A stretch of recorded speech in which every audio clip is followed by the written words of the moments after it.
عمران خان یہ چاہ رہا ہے کہ ملک کے اندر رول آف لا آئے.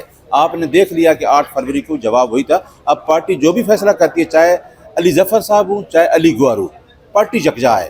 پارٹی جو بھی خان فیصلہ کرتا ہے اس کے لیے پارٹی یکجا ہے، کیونکہ ہم ایک مشن کو لے کے چلے اور اس مشن کو کامیاب بنانا. اچھا نیاز اللہ خان نیازی صاحب، اس وقت جو سابقہ جو آپ نے انٹرا پارٹی الیکشن کروایا اس کے خط و خال بھی آپ کے سامنے ہے. چیف جسٹس کے ساتھ آپ کی جو ہے وہ تھوڑا برہمی کا اظہار بھی آپ دونوں کے درمیان ہوا. اس کے بعد آپ کے ساتھ جو ریزرو سیٹیں تھیں یا دوسری جو سیٹیں ہوتی ہیں ریزرو سیٹیں پاکستان تحریک انصاف کی، ان کا مسئلہ بنا. سنی اتحاد میں آپ لوگ جو ہے وہ اس وقت الحاق کر چکے ہیں. تو ابھی تک چیف الیکشن کمیشن کی جانب سے ابھی تک بھی فیصلہ نہیں آ سکا.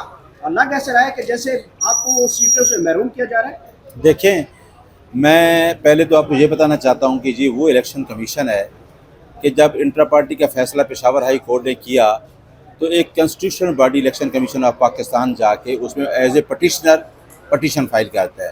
اور وہی الیکشن کمیشن جو 2 دن بعد ہم شیڈول میں اپنا نشان دینے والے تھے، اس ٹائم بھی جا کے election commission of Pakistan supreme court of Pakistan میں اپنی پٹیشن دائر کرتا ہے.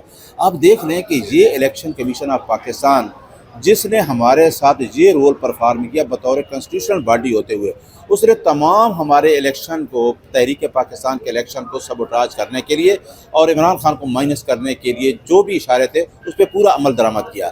چیف جسٹس پاکستان سے بھی ہمارا ذاتی کوئی اختلاف نہیں. میری ہمیشہ جنگ رہی ہے گوہر صاحب رول آف لا کے لیے. آپ نے میرے پہلے بھی انٹرویو کیا.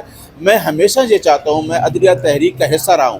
میں عدلیہ کے تمام ججز جو اس تحریک میں بحال ہوئے ان کو میسج دینا چاہتا ہوں کہ عوام آپ کی طرف دیکھ رہی ہے. عوام یہ چاہتی ہے کہ ملک کے اندر آئین کی بالادستی اور قانون کی حکمرانی ہو. ہمیں کیا اس الیکشن کمیشن جس نے رزلٹ دیا آپ کے سامنے، جس نے 45 فارم غائب کر دیا ہے، جس نے ہمارے جیتے ہوئے کینڈیڈیٹس کو مائنس کر دیا ہے، یعنی اتنی بڑی جنگ جس نے ایک نشان ہم سے لے لیا ہے، کیا ہم اسے توقع کر سکتے ہیں؟ اگر ہم متحدہ کونسل میں گئے ہیں، سنی کونسل میں اتحاد کیا ہے اور تمام پارٹیوں میں ضم کی ہیں، اس کے باوجود بھی ہمیں الیکشن کمیشن کے اوپر کوئی اعتبار نہیں. الیکشن کمیشن بالکل ہمیں مائنس کرے گا اور وہ کہے گا کہ ان کو سیٹیں مت دی جائیں. نیازی صاحب بتا دیں، یہ وہی چیف الیکشن کمیشن اور یہ وہی چیف جسٹس ہے. اگر 3 مارچ کے انٹرا پارٹی الیکشن کے بعد پھر بھی کوئی ستم رہ گئے اور پھر آپ کی پارٹی کے ساتھ سنی اتحاد کے ساتھ الحاق ہے، تو کہیں اب آپ کی پارٹی نہ ختم ہو جائے، پاکستان تحریک انصاف بھی نہ ختم ہو جائے، وحدت المسلمین بھی نہ ختم ہو جائے، تو یہ ایک ایسا الیکشن ہونے جا رہا ہے جس کے بعد آپ کے ساتھ لگتا ہے کہ یہ لوگ انصاف کر پائیں گے. میں آپ کو بتاؤں،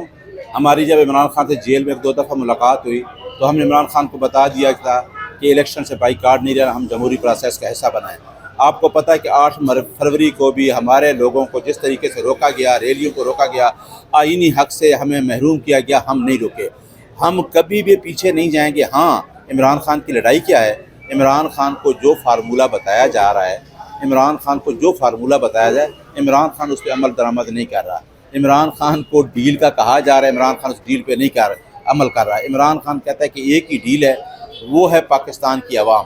میرا جو مقصد ہے وہ پاکستان کے نچلے طبقے کو اٹھانا. یہ بڑی جنگ ہے، جو جنگ ہم لڑ رہے ہیں یہ آئین کی بالادستی، قانون کی حکمرانی، عوام کی آزادی، حقیقی آزادی کی جنگ ہے.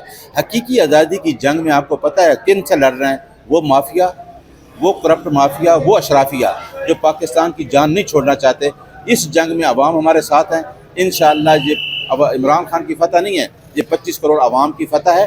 اور یہ الیکشن کمیشن یا سپریم کورٹ آف پاکستان، یہ میرا میسج ہے سپریم کورٹ آف پاکستان کو بھی کہ ہم آئین کے اندر رہ کے چیزیں کر رہے ہیں. ہم نے اس ٹائم بھی کہا تھا کہ الیکشن جو آر او سے مت کریں. آپ نے آر او کا رول دیکھ لیا ہے کہ آر اوز نے کس طریقے الیکشن کروائے ہیں اور کس طرح جیتی ہوئی سیٹیں فارم 45 کو 47 میں کس طرح تبدیل کر کے سارے نتائج کو تبدیل کیا گیا.